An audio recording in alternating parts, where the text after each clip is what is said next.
Tiago capítulo 3, 13 a 18. Esse texto trata de sabedoria. E Tiago escreve assim: quem entre vós é sábio e inteligente?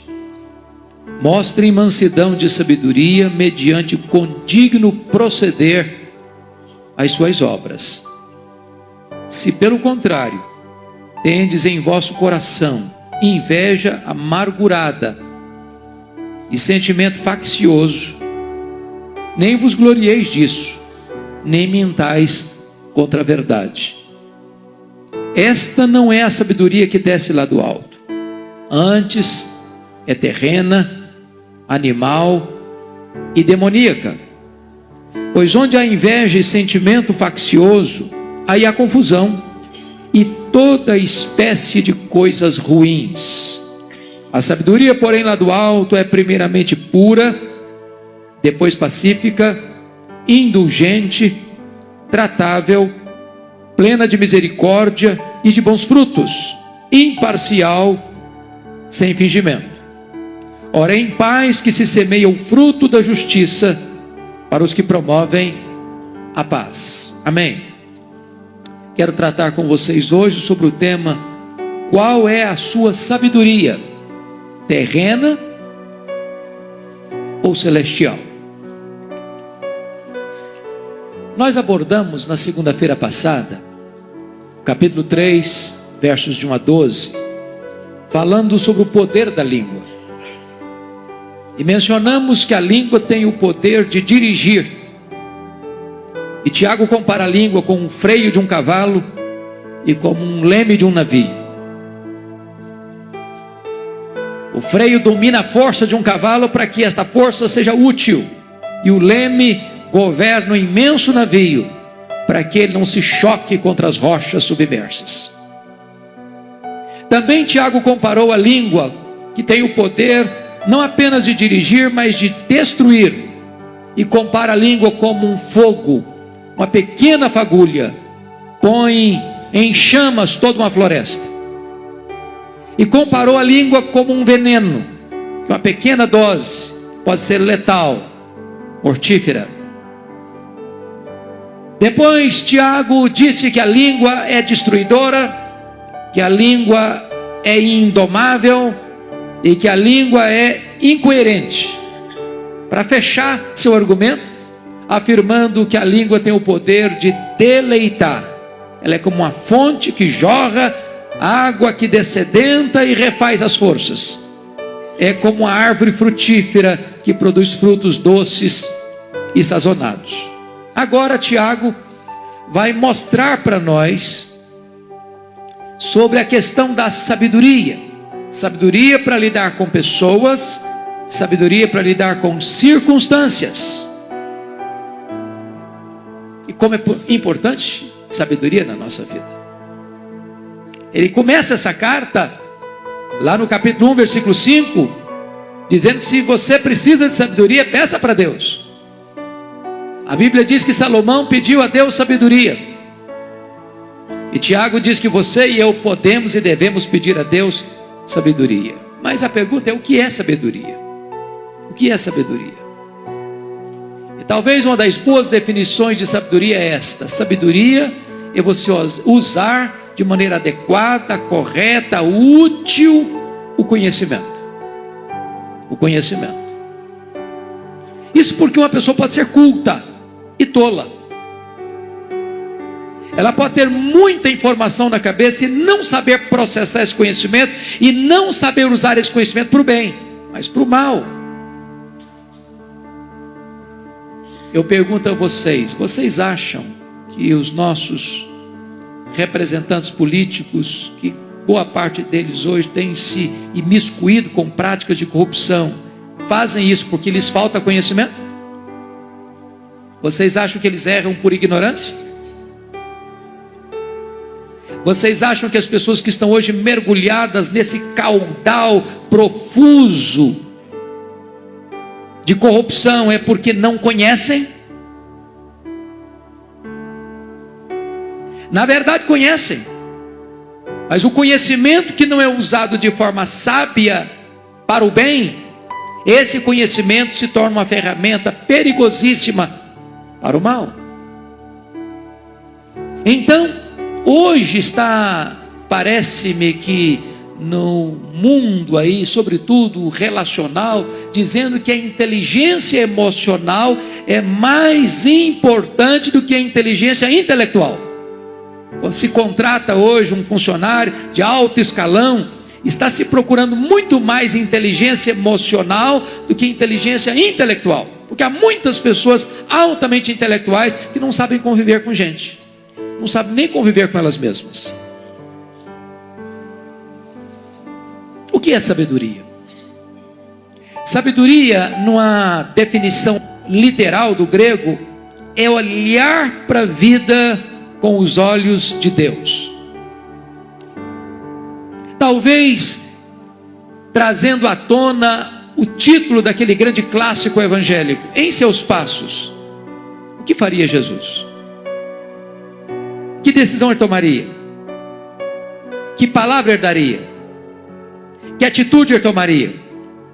Qual seria a sua reação diante dessa situação? Sabedoria é olhar para a vida com os olhos de Deus. É ver a mesma circunstância como se Deus a estivesse vendo. É olhar para a vida com as lentes de Deus, pelos óculos de Deus, na perspectiva de Deus. Agora, Tiago está contrastando aqui dois diferentes tipos de sabedoria: a sabedoria da terra, a sabedoria do céu, a sabedoria do homem, a sabedoria de Deus. E a grande pergunta hoje é esta: que tipo de sabedoria governa a sua vida? Que tipo de sabedoria governa a nossa vida? Os frutos dessa sabedoria revelam se a sua fonte é humana ou é divina, se é terrena ou celestial. E notem comigo o verso 13. Irmãos, versículo 13: quem entre vós é sábio e inteligente? A palavra inteligente que aparece aqui, só aparece aqui em todo o Novo Testamento, em mais lugar nenhum. E aqui ele associa o conhecimento com o uso correto do conhecimento. Inteligência, conhecimento; sabedoria, o uso correto do conhecimento. Quem entre vós é sábio e inteligente? Ele não vai medir o QI da pessoa. Ele não vai perguntar quanto de informação tem na mente, quantos livros você é capaz de ler por ano, quanto de dados você tem no seu hard drive. Se você é sábio e inteligente, Tiago diz: mostrem mansidão de sabedoria, mediante condigno proceder às suas obras. Duas coisas: quem é sábio? Sábio se revela pelo seu caráter, se é algo íntimo, condigno proceder. O sábio se revela com as suas ações, mediante as suas obras. Quem é sábio? É aquele que vive corretamente, é aquele que pratica corretamente, é aquele que é aquele que faz. David Hunter, no seu livro, James Hunter, no seu livro O Monge Executivo, diz que você não é o que pensa, você não é o que sente, você não é o que fala, você é o que faz. Mas hoje, graças a Deus, o pastor Arival já me deu uma colher de chá na introdução, mostrando para nós que o que você faz depende de quem você é. Porque primeiro você medita, e quando você medita, você está tratando do seu caráter, da sua vida, de quem você é. E só depois que você é, você faz. Daí eu queria então tratar com vocês sobre essa questão hoje, da sabedoria terrena ou celestial. E eu quero abordar 3 pontos. Primeiro, quero contrastar a questão da origem. Segundo, eu quero contrastar as características. Terceiro, eu quero contrastar os resultados. Então eu quero tratar de 3 pontos aqui hoje: origem, características e resultados. Vamos, o primeiro ponto, o contraste sobre a origem. Peço a você que leia comigo o verso 15, por gentileza. Vamos juntos? Esta não é a sabedoria que desce lá do alto, antes é terrena, animal e demoníaca. Agora a 17, parte A. A sabedoria, porém, lá do alto é. Só até aqui. Perceberam vocês? Uma terrena, outra que desce lá do alto, outra que é lá do alto. Agora vamos pensar um pouquinho. Como é que essa sabedoria terrena, humana? Eu quero dar alguns exemplos para ilustrar isso. Por exemplo, lá na época que se construiu a Torre de Babel, quantas pessoas tomaram e vamos construir uma torre que chega aos céus?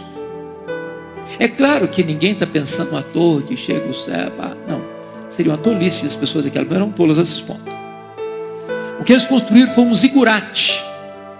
E um zigurate era uma torre astrológica, onde eles pensavam que poderiam ler os astros e ter então o controle do universo, das circunstâncias, dos acontecimentos. Aquela era uma sabedoria humana, terrena. E Deus os confundiu.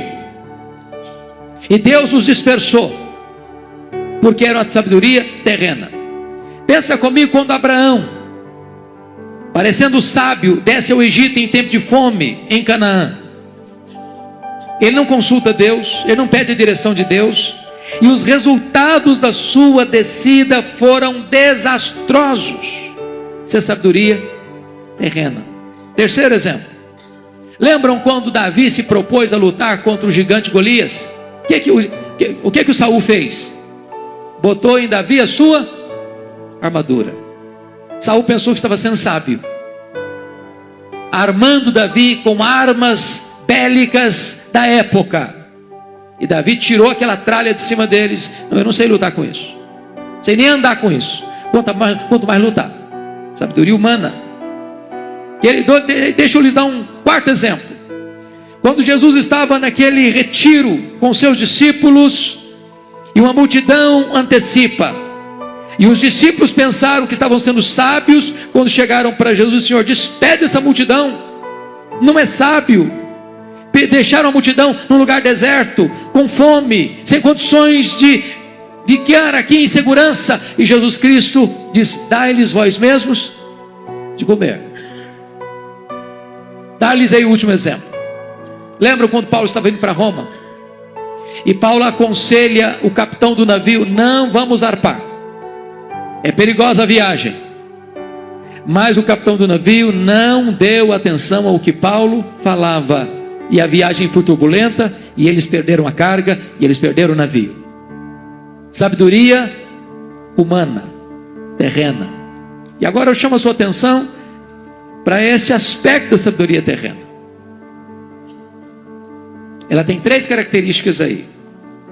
Você pode olhar comigo, versículo 15. Ela é o quê? Terrena, animal e demoníaca. Ela é terrena. Ela é puramente humana. Irmãos, vamos pensar comigo aqui. O que é que aconteceu no mundo até hoje que refletiu essa sabedoria terrena? Eu queria recordar alguns pontos com vocês. Vamos começar lá do século 17. Vamos começar com o racionalismo de René Descartes. Qual era a grande máxima do racionalismo? Cogito, ergo sum. Penso, logo existo.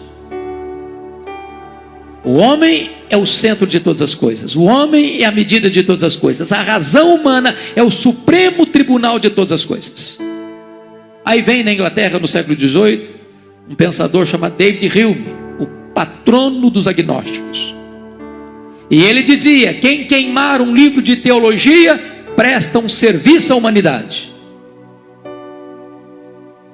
E ele achava que você crer era alguma coisa que representava o último estágio de atraso intelectual de um ser humano. Aí vem mais tarde aquele que nós chamamos de Nietzsche, dizia que Deus morreu. Deus não é necessário. O homem se basta a si mesmo, o homem se explica a si mesmo.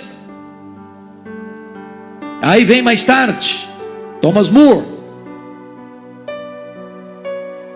para falar sobre utopia, de um mundo perfeito criado pelas próprias mãos do homem. Aí vem Augusto Comte, o pai do positivismo, diz: o que falta no mundo é exatamente educação. O problema do homem é a ignorância. Dê educação para o homem e nós construiremos um paraíso na terra. Mas logo depois vem Charles Darwin, que em 1859 publica As Origens das Espécies, diz: Deus não precisa mais existir, porque o homem agora pode explicar a sua própria origem, e o universo pode explicar a sua própria origem, independentemente de Deus. Depois vem Sigmund Freud, pai da psicanálise, para mostrar que Deus é uma criação, a projeção que nós mesmos fazemos, uma criação do homem. Depois vem Karl Marx, diz que só existe matéria. Se você parar para perceber, todos esses pensadores e filosofias tinham um único propósito, centrado no homem. É a sabedoria do homem, é a sabedoria terrena. E onde essa sabedoria jogou a humanidade, jogou a história em duas sangrentas guerras mundiais. Ela é terrena, puramente terrena. Tiago vai dizer que essa sabedoria, ela é, veja comigo aí, versículo de número 15, ela é animal. E aqui obviamente a palavra animal em contraste com espiritual, psíquicos. E aí você vai perceber o seguinte, que essa sabedoria animal, ela é extremamente secularizada. Em outras palavras, empurra Deus para dentro dos templos apenas, e Deus não tem mais a ver com a sua vida no aqui e no agora. Não faz mais sentido. E se você parar para perceber, dentro dessa visão animal, a palavra de Deus não governa a sua vida familiar, não governa a sua vida econômica, não governa a sua vida profissional, não governa a sua vida sentimental. Deus foi empurrado apenas para dentro do templo e acabou. Mais do que isso, Tiago diz que essa sabedoria, ela é demoníaca. Demoníaca. Sabe o que significa isso? O que está por trás desses pensamentos humanistas é Satanás. E eu vou ilustrar isso para você. Quando Pedro, lá em Cesareia de Filipe, depois que Jesus disse para os discípulos que ele deveria ser entregue nas mãos dos homens, para ser preso, para ser crucificado, para ressuscitar ao terceiro dia, diz a Bíblia que Pedro passa a repreender a Jesus. De modo, Senhor, de modo nenhum, Senhor. Isso pode acontecer. Tenha piedade de ti mesmo. E Jesus olha para Pedro e diz: arreda Satanás, porque não cogitas das coisas de Deus, apenas das coisas dos homens. A proposta de Pedro era absolutamente humanista, afastando a cruz, afastando o Calvário, substituindo a redenção pelo humanismo. E Jesus chama esse humanismo de Pedro de satânico. Arreda Satanás. É claro que Jesus está dizendo que Pedro é Satanás, nem Jesus está dizendo que Pedro está possesso. Jesus está dizendo que aquela filosofia que está na boca de Pedro, tentando induzir Jesus a afastar-se da cruz, era uma sabedoria demoníaca. É a sabedoria da serpente. É a sabedoria que muda a verdade de Deus em mentira, e que leva o homem a adorar a criatura em lugar do Criador, o qual é bendito eternamente. Porém, a sabedoria lá do alto, ela vem de Deus. Ela é fruto de oração. Ela é dom de Deus. Ela está em Cristo. E ela está na palavra de Deus. Aqui, então, Tiago está tratando da origem dessa sabedoria. De onde ela vem? Do alto ou é terreno? De Deus ou ela é do homem? Inspirada na palavra de Deus ou inspirada por Satanás? Vamos agora ao segundo ponto. Contraste sobre as características. Você pode ler comigo os versos 13 e 14, por favor? Vamos juntos? Quem entre vós é sábio e inteligente? Mostrem mansidão de sabedoria mediante condigno proceder as suas obras. Agora 14. Se pelo contrário tendes em vosso coração inveja amargurada e sentimento faccioso, nem vos glorieis disso, nem mentais contra a verdade. Agora verso 17. A sabedoria, porém, lá do alto é primeiramente pura, depois pacífica, indulgente, tratável, plena de misericórdia e de bons frutos, imparcial, sem fingimento. Então vamos olhar agora que se elas têm origens opostas, elas operam em caminhos diferentes também. Então qual é a evidência da falsa sabedoria? Primeiramente, versículo 14, ela é uma sabedoria que tem inveja amargurada. O que é inveja, gente? O que é inveja? Inveja é quando você olha para o outro e não tem prazer na vitória dele. A psicologia prova que nós temos mais facilidade de chorar com os que choram do que nos alegrarmos com os que se alegram.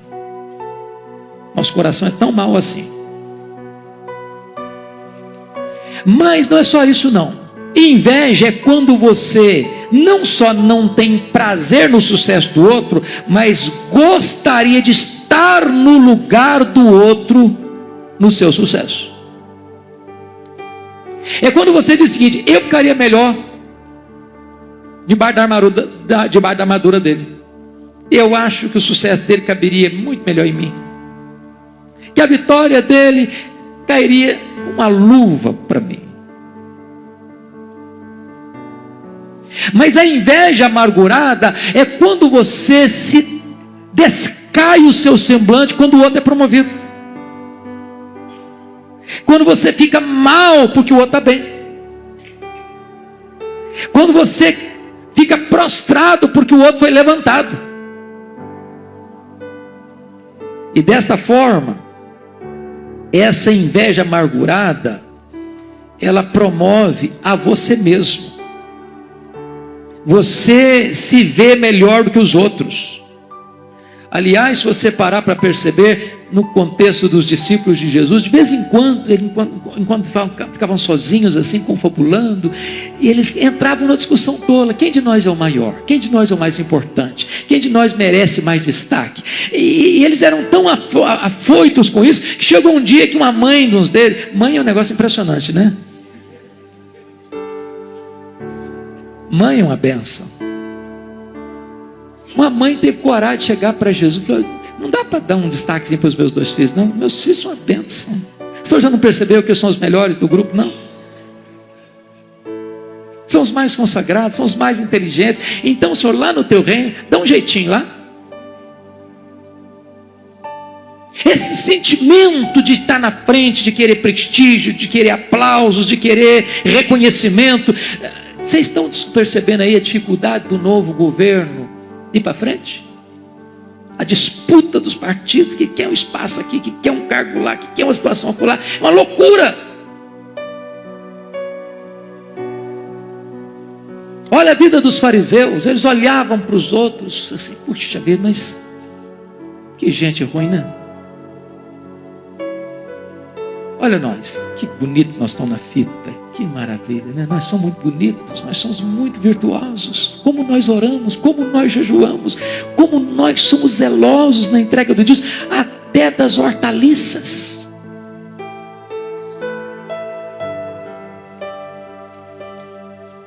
Tiago vai dizer em segundo lugar que essa inveja, ou melhor, essa sabedoria terrena, ela tem um sentimento faccioso. Sabe o que é um sentimento faccioso? É aquele sentimento que fere pessoas, machuca gente. Porque a vontade dela tem que prevalecer, a visão dela tem que prevalecer, o gosto dela tem que prevalecer, a perspectiva dela tem que prevalecer. Ela olha para o outro de cima para baixo. Deixa eu ilustrar isso para vocês. A igreja de Filipos era uma igreja tão linda, tão maravilhosa do ponto de vista de obra missionária, mas quantos problemas aquela igreja tinha internamente, por causa das facções. Aí Paulo escreve o capítulo 2 para essa igreja para dizer o seguinte: olha, vocês têm que ter cuidado aí, porque tem gente aí que só trabalha se o grupinho dele aparecer, partidarismo. Tem gente que só trabalha na igreja se os holofotes estiverem em cima dele, vanglória. Tem gente que só pensa nele mesmo. E aí Paulo diz: pensa no que é do outro também. Não tenha em vista cada um que é propriamente seu, senão também o que é do outro. Aí Paulo diz assim: tende em vós o mesmo sentimento que houve também em Cristo Jesus. Qual foi o sentimento que houve em Cristo Jesus? Sendo Deus, ele se fez homem. Sendo rei, ele se fez servo. Sendo bendito, ele se fez maldição. Sendo santo, ele se fez pecado. Sendo rei da glória, ele se humilhou até a morte e cruz. E ele dá mais 3 exemplos. Ele dá o seu próprio exemplo, Paulo. Ele dá o exemplo de Timóteo. Ele dá o exemplo de Epafrodito. Todas as pessoas que investiram nos outros e pensaram nos outros mais do que em si mesmo. A sabedoria terrena vai sempre pensar eu primeiro, depois o outro.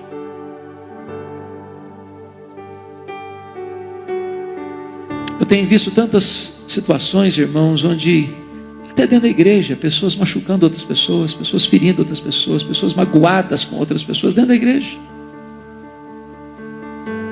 Mas, notem vocês, no versículo 14, letra C,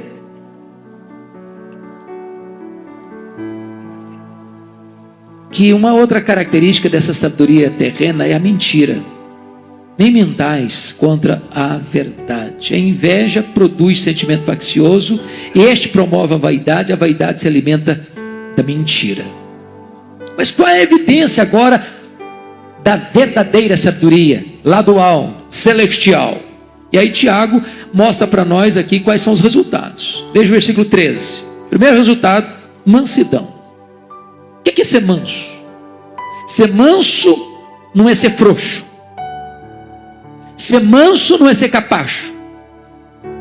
Ser manso não é ser fraco. Ser manso não é ter vigor. Ser manso é ter poder domesticado. Ser manso é você poder retrucar e não retrucar. É você poder punir o outro e abster-se de punir. É de você poder dar o troco ao outro, ou você tomar a decisão de não dar. Moisés era um grande líder, mas manso. Jesus dominava os demônios, mas era manso de coração. Pureza. Segundo fruto aí, versículo 17. Olha comigo aí, a sabedoria, porém, lá do alto, é primeiramente pura. Ou seja, ninguém é sábio se vive uma vida imoral. Não é compatível sabedoria com imoralidade. Terceiro, paz. Você quer saber se uma pessoa é sábia? Vê se ela está criando confusão.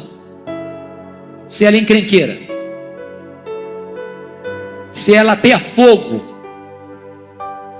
Se ela é geradora de conflitos. Se onde ela está o ambiente se transtorna. Se quando ela chega as relações ficam estremecidas. Quarto, indulgência. Indulgência, irmãos, é a capacidade, a atitude de não criar conflitos, nem comprometer a verdade para manter a paz. É ser gentil sem ser fraco. Quinto, tratável. Sabe o que significa ser tratável? Eu acho isso magnífico. Você conhece aquele tipo de crente que parece tão espiritual, mas tão espiritual, mas tão espiritual, que você tem constrangimento de chegar perto dele?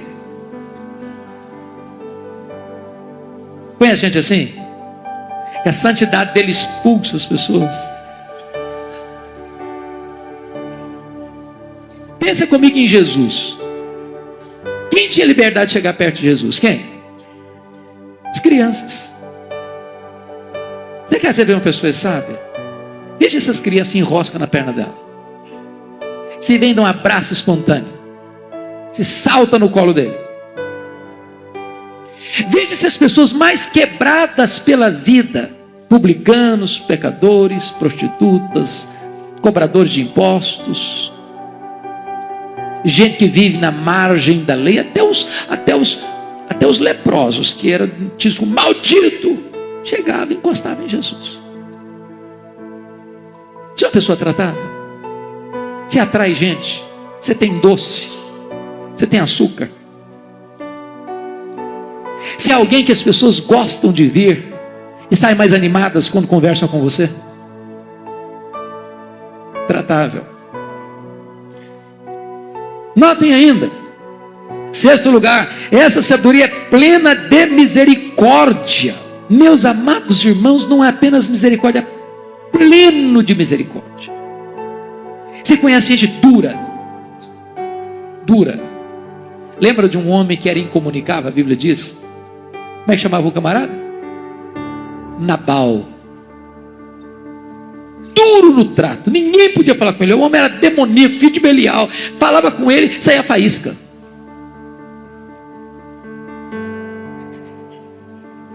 Verdadeira sabedoria é plena de misericórdia. Aquela misericórdia que tomou conta do samaritano, lembra? O cara para, chega perto, pensa as feridas, investe, tira do perigo.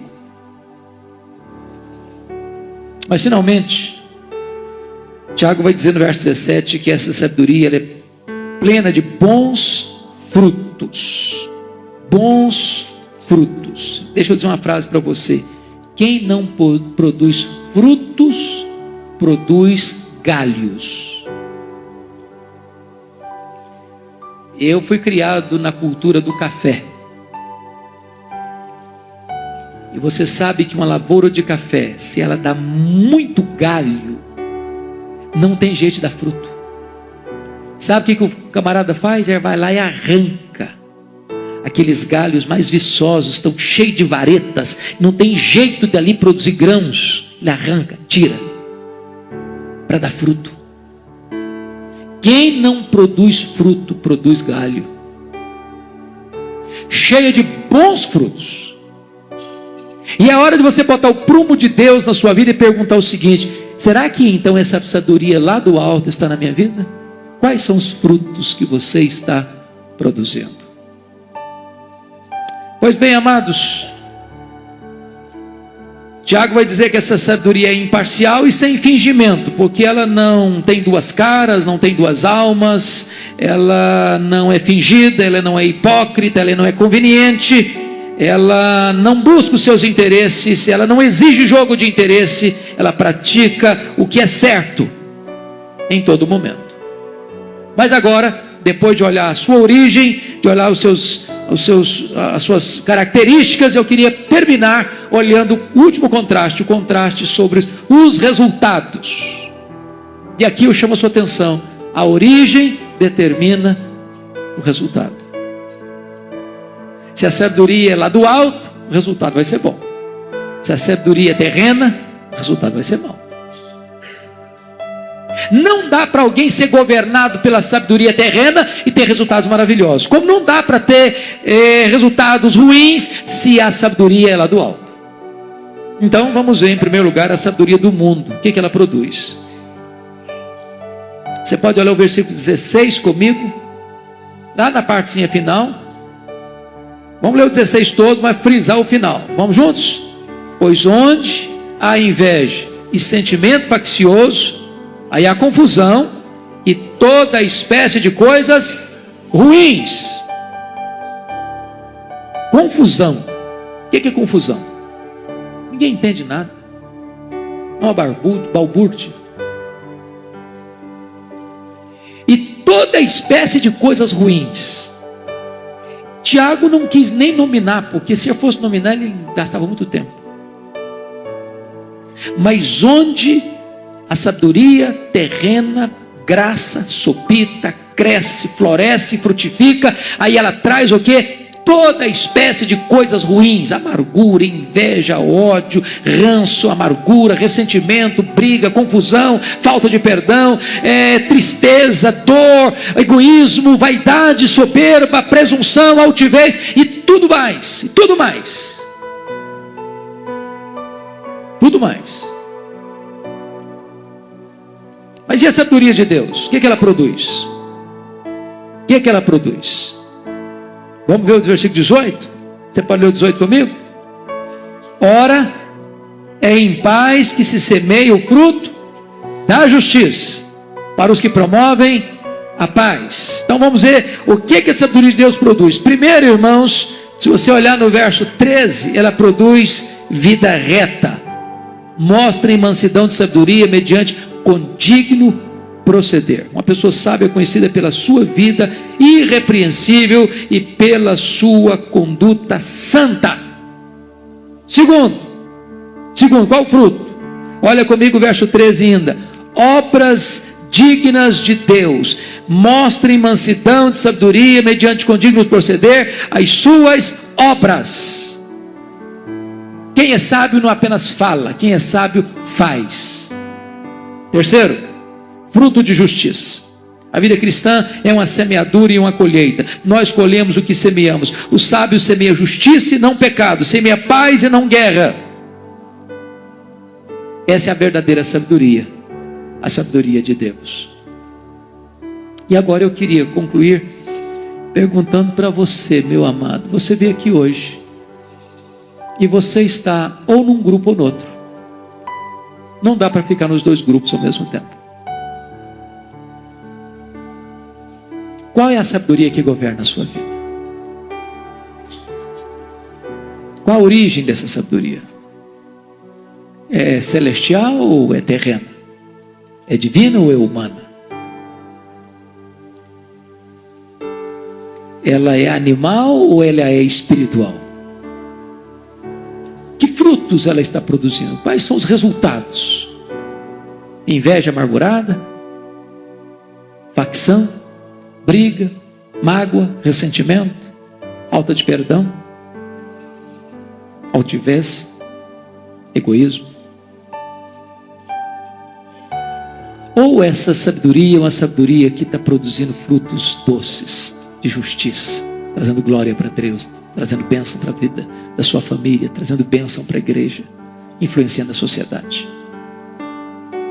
Que frutos a sua vida está produzindo para evidenciar que origem é a sabedoria que governa a sua vida? De cima ou de baixo?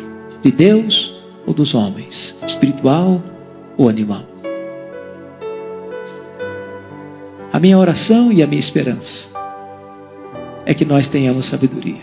Se falta alguém, peça a Deus. Deus dá liberalmente. A nossa sabedoria é muito mais do que apenas um conceito, do que um preceito. A nossa sabedoria é uma pessoa. A nossa sabedoria é Jesus. Ele é a nossa sabedoria. Quando Ele governa a nossa vida, nós temos sabedoria. E Ele é a nossa própria sabedoria. Ele é quem vai nos tomar pela mão e nos guiar pelas veredas da justiça. Ele é quem vai nos ensinar o que falar, o que fazer. Ele é quem vai nos ensinar como agir e como reagir. Ele é quem vai nos tomar pela mão e vai nos guiar por essa estrada e nos levar à casa do Pai, onde é a essência da sabedoria e de onde procede toda a sabedoria. Vamos orar? Vamos colocar nossa vida diante de Deus. Feche os seus olhos, por favor. É claro que uma pessoa sábia é sempre uma pessoa humilde. Uma pessoa sábia não é aquela que proclama suas próprias virtudes, mas é aquela pessoa que quer mais de Deus, Demonstra isso em palavras, em atitudes, em obras,